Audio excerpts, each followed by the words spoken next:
Hi everybody, this is Anne. If you've ever seen my own pieces of pottery, you'll know that my favorite way to decorate it is by drawing and painting realistic imagery. I get asked all the time for tips on what underglazes I prefer and what brushes I recommend. In this video, I'll demonstrate a pottery project to utilize my best painting tips. Upon first glance, it may look complicated, but I'll break it down into simple steps that anybody can do. For my palette, I'll use black ceramic ink and 5 commercial underglazes which cover the full range of the primary colors on the color wheel. I also have on hand a thin stylus tool, a wide flat brush, a round brush, a tiny detailer brush, and a pencil. Our subject will be butterflies. The thought of drawing can be intimidating, but I'll show you an easy way to draw the outline for one. All the butterflies are different sizes and shapes, but they're symmetrical, so I first fold a piece of paper in half. I drew the upper wing first, coming out and around. That would intersect with the lower wing, so I bring the line back out, down, and back around to the fold. With the paper still folded, I cut along my lines. If you're still unsure about your drawing abilities, I'll provide a link with several free butterfly outlines for you below this video. And when I unfold it, there's my butterfly. I need to transfer this to my clay, so I'm using peel and stick vinyl, which can be found in any craft store near the cutting machines. Using a pencil, I trace the template to the vinyl and cut it out.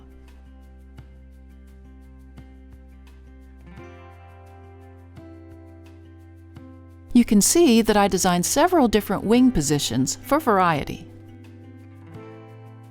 I just rubbed my finger against the edge of the sticker and the backing peeled away, then I placed it on the clay surface. As the butterflies will be overlapping, I used my pencil to trace around the outline of each sticker so the initial design wouldn't get lost. I continued to add more stickers and outline each until the whole piece was covered. For the best design, I turned each butterfly to a different angle, I tried not to place 2 of the same butterflies side by side, and I tried to maintain just enough space in between each sticker to keep their integrity. I'll cover the whole piece with homemade black ink, the consistency of a thin cream, but commercial black underglaze will work too. I'm using a 1/2-inch soft flat brush and working from the middle of the sticker out to the clay to avoid bleeding or dislodging the stickers. If the black starts to run, it's too thin, and you need to dry your brush and apply in thinner layers until you can't see the white clay underneath. Once the black was dry, I removed the stickers. You can see where the outlining of each sticker helps me to keep track of each butterfly. I also see that I have a few areas of bleeding to clean up. I'll just gently scrape that away.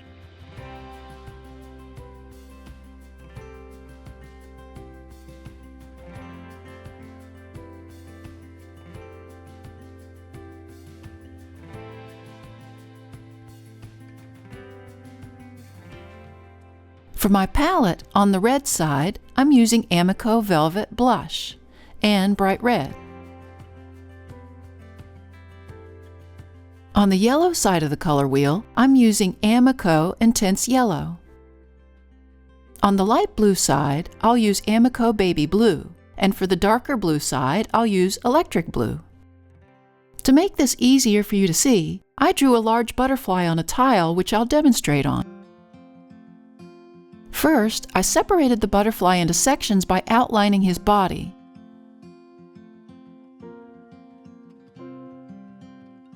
Then, I separated the wings into fourths.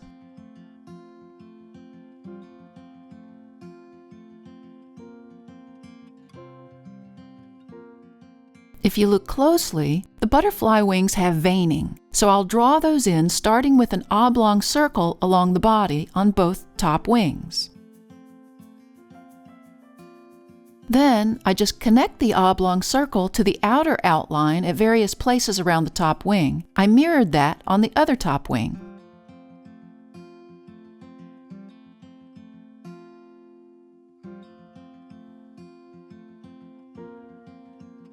On the bottom wings, I'm just drawing branched outlines radiating out from the body. Again, I mirrored this on the other lower wing.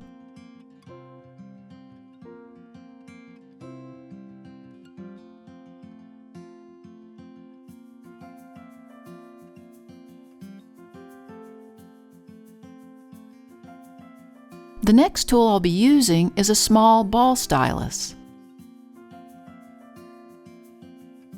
You might have thought we'd outline the veins with black, but on these butterflies the veins are more like ghost images. So instead of making them prominent, I'll use my small stylus to carve them out. I just want faint reminders of the wing structure.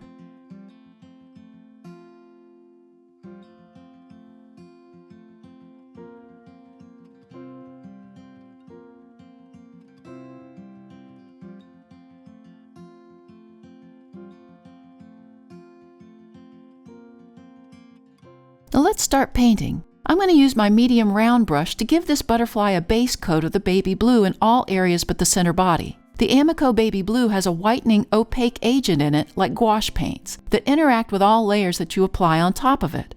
This whitening quality actually helps make all layers you put on top of it appear to blend with the base without you having to actually do anything else.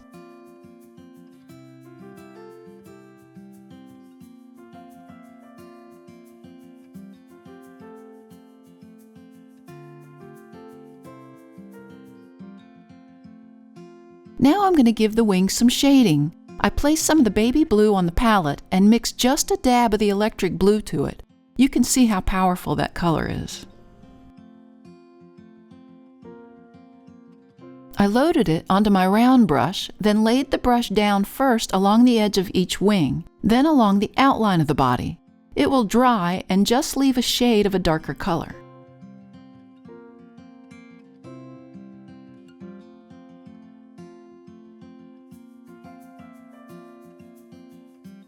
This butterfly will be full spectrum, so let's mix the color for the red side of the color wheel. I start with the blush, which is also another gouache opaque underglaze. I mixed a little of the bright red to it, which, like the electric blue, is another powerhouse color, so just a little bit of a dab will do. Again, using the round brush, I laid down the color right along the inner shaded blue area. We have the blue and the reds covered. Now we need some of the yellow of the color wheel. I started by bringing some intense yellow to the center. I don't want the full strength warm yellow for my butterfly. I toned it down with a cool blue. Just a dab of the electric blue will achieve a greener tint. I laid that down along the edge of the pink.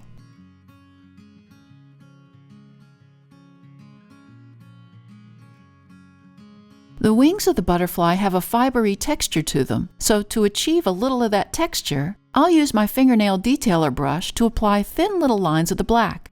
Make sure the black is not goopy on the brush. These lines will create not only shadow, but shading too. I just radiate them out from the body on both sides.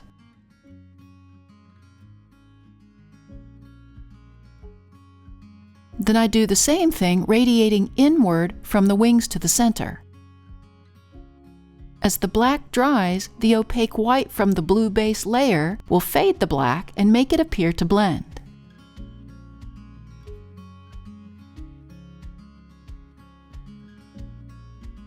Again, using the black on the detailer brush, I outline the division lines of the wings.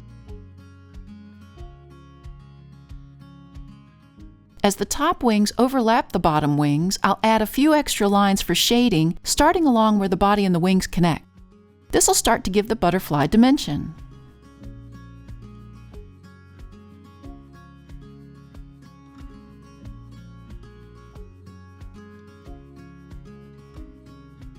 Next, I added a simple black line for the body. I filled in the head, then added a few random lines down the body for detail.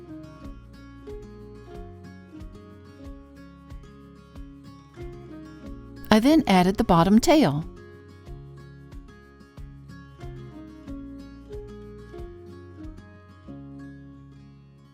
I outlined the entire body with the black and drew in the antenna. As your butterflies will be on a black background, you'll carve them out with the stylus.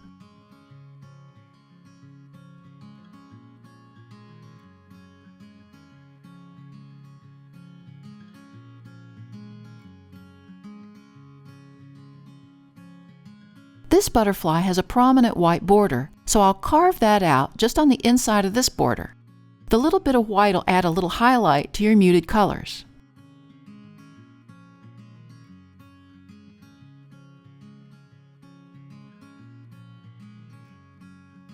He also has pops of black where the vein lines end, so I'll add those inside the carved white lines.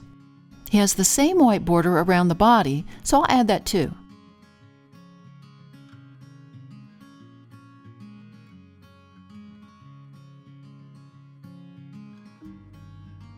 At this point, really look at your butterfly, and if he needs to be a bit warmer, add a bit more yellow. If he's too bright, tone him down with a little of the baby blue.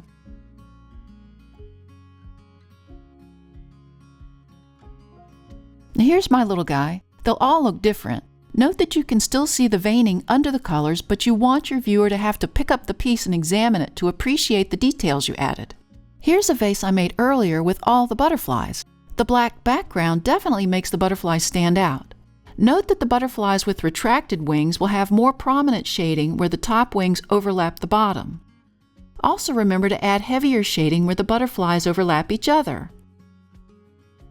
I tried to make each butterfly have its own distinct coloring and thus personality.